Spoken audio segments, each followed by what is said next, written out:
Γεια σας! Καλώς ήρθατε ξανά στο κανάλι μου. Είμαι η Lilith και αυτός είναι ο φίλος μου Jay. Η σημερινή μας ιστορία αφορά μια κοπέλα 21 ετών, τη Σάρα, η οποία μας κάλεσε για βοήθεια. Η Σάρα μας είπε ότι πολύ ανησυχεί για την αδελφή της που εξαφανίστηκε μυστηριώδως. Από τότε που εξαφανίστηκε, η Σάρα έχει εφιάλτες όπου η αδελφή της ζητά βοήθεια, αλλά δεν ξέρει πού είναι και πώς να τη βοηθήσει. Εμείς κάναμε μια βιντεοκλήση με τη Σάρα για να μάθουμε περισσότερα και να τη βοηθήσουμε. Τώρα θα σας δείξω την εγγραφή της βιντεοκλήσης με τη Σάρα. Γεια σου Σάρα! Καταρχώς ευχαριστούμε που δείχτηκες να μιλήσεις μαζί μας μέσω βίντεο. Μας είπες ότι η αδελφή σου εξαφανίστηκε. Μπορείς να μας πεις λίγα λόγια για αυτήν? Ποια είναι το όνομα της, πόσων χρόνων είναι και πότε την είδες τελευταία φορά? Το όνομα της είναι Ροζ και είναι 22 χρόνων. Την είδα τελευταία φορά πριν από 2 μέρες, όταν πήγαμε για πεζαπορία στο δάσος. Σας παρακαλώ, βοηθήστε με να βρω την αδελφή μου. Είμαι πραγματικά ανησυχία εκείνη. Συμβαίνει κάτι στο δάσος ή παρατήρησες κάτι περίεργο πριν εξαφανιστεί η αδελφή σου? Πήγαμε για πεζαπορία και όλα ήταν φυσιολογικά. Ναι, όταν επιστρέφαμε συνειδητοποίησαμε ότι είχαμε αφήσει τα φωτιά του αυτοκινήτου ανοιχτά και η μπαταρία είχε αδειάσει. Ήταν πολύ αργά για να καλέσουμε για βοήθεια, οπότε αποφασίσαμε να κατασκηνώσουμε εκεί. Στη μέση της νύχτας ξύπνησα και η αδελφή μου δεν ήταν πουθενά. Την έψαξα παντού, αλλά δεν την βρήκα. Μπορεί η αδελφή σου να σου έκανε πλάκα? Ποτέ δεν θα έκανε κάτι τέτοιο, δεν είναι τέτοιος άνθρωπος. Πώς γύρισες σπίτι? Παράξενα το αυτοκίνητο ξαφνικά άρχισε να λειτουργεί. Οπότε γύρισα σπίτι χωρίς αδελφή μου. Τώρα δεν ξέρω τι να κάνω. Έχω επαναλαμβανόμενος εφιάλτες όπου η αδελφή μου είναι παγιδευμένη στον δάσος και ζητά βοήθεια. Είμαι σίγουρη ότι είναι ακόμα εκεί. Παρακαλώ, μπορείτε να τη βρείτε. Μην ανησυχείς, Σάρα. Θα ψάξουμε για την αδελφή σου και θα μάθουμε τι της συνέβη. Μπορείς να μας στείλεις την ακριβή τοποθεσία του κάμπινγκ και μερικές φωτογραφίες της αδελφής σου? Φυσικά, θα τη στείλω αμέσως.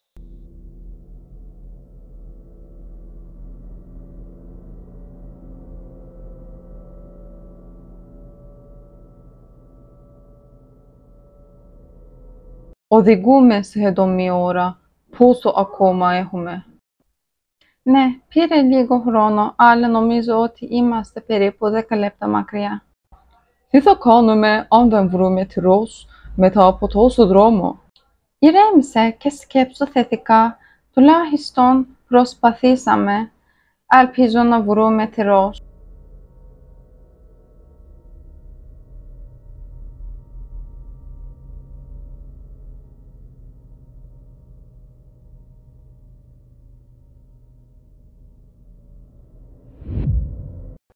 Νομίζω ότι εδώ είναι το μέρος όπου κατασκήνωσαν τα κορίτσια. Ας ρίξουμε μια ματιά τριγύρω και να τοποθετήσουμε μερικές κάμερες.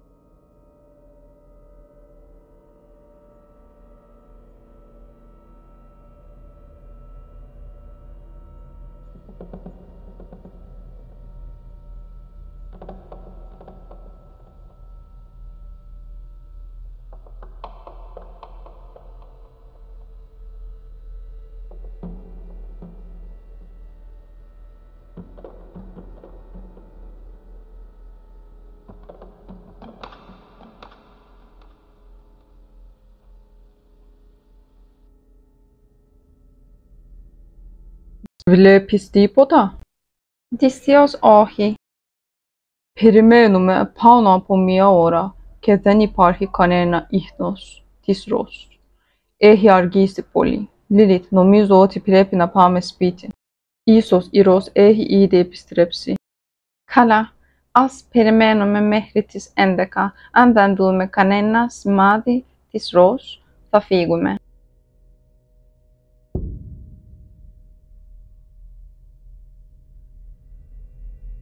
Είναι σχεδόν 11 και δεν έχουμε δει τίποτα. Έχει αργήσει πολύ και ο Τζέι έχει ήδη αποκοιμηθεί. Θα περιμένω μερικά λεπτά ακόμα και μετά θα φύγουμε.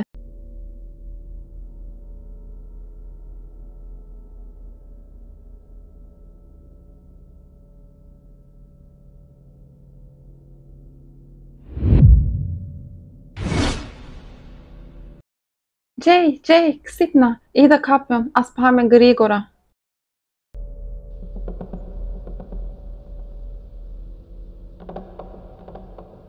Μοιάζει με τυρός, αλλά γιατί τυπάει το κεφάλι της στο δέντρο.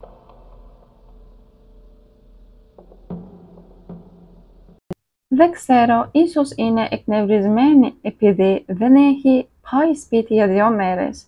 Ας την πάμε στη αδερφή της.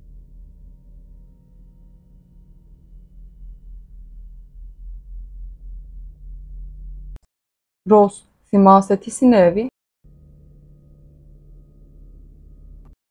Θέλεις να φας ή να πεις κάτι? Δεν λέει ούτε μια λέξη. Δεν είναι αυτό παράξενο? Μάλλον είναι σε σοκ. Σκέψου πώς θα ένιωθες εσύ στη θέση της. Πρέπει να της δώσουμε λίγο χρόνο. Ευχαριστώ που βρήκατε την αδελφή μου, αλλά γιατί δεν μιλάει μαζί μου και φαίνεται πως ανήσυχη. Είναι πιθανότητα τραυματισμένη. Αφήστε την να ξοκράσει και αύριο θα δούμε πώς νιώθει. Ο Τζέι τοποθέτησε κάμερες στα δωμάτια σου και της αδελφής σου για να παρακολουθεί την κατάσταση. Θα σας επισκεφτούμε ξανά αύριο για να βεβαιωθούμε ότι όλα είναι καλά.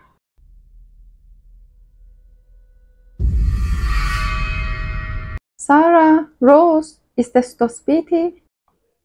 Όλα τα δωμάτια είναι άδεια και δεν υπάρχει κανείς στο σπίτι. Είναι 9 το πρωί και ήρθαμε να ελέγξουμε τη Σάρα και τη Ροζ, αλλά είναι πραγματικά περίεργο. Δεν υπάρχει κανείς στο σπίτι και οι πόρτες είναι ανοιχτές. Θα ελέγξουμε τις καταγραφές των καμερών για να δούμε τι συμβαίνει.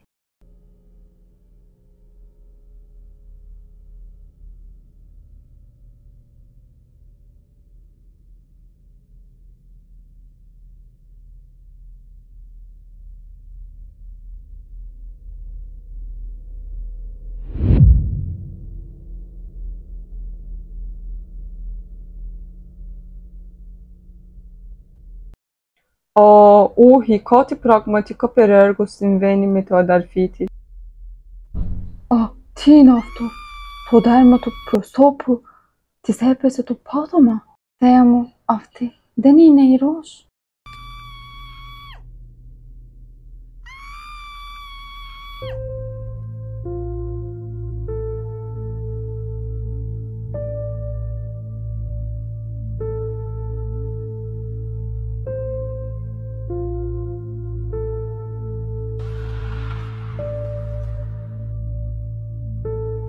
Γεια σας, ελπίζω να σας άρεσε το κινούμενο σχέδιο. Αν σας αρέσουν αυτά τα κινούμενα σχέδια, μην ξεχάσετε να τα μοιραστείτε μαζί μου στα σχόλια. Έτσι μπορώ να δημιουργήσω περισσότερα για εσάς.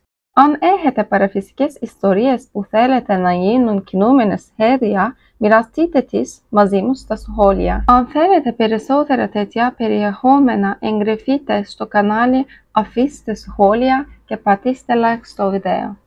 Τα λέμε στο επόμενο τρομακτικό κινούμενο σχέδιο. Μέχρι τότε να είστε καλά.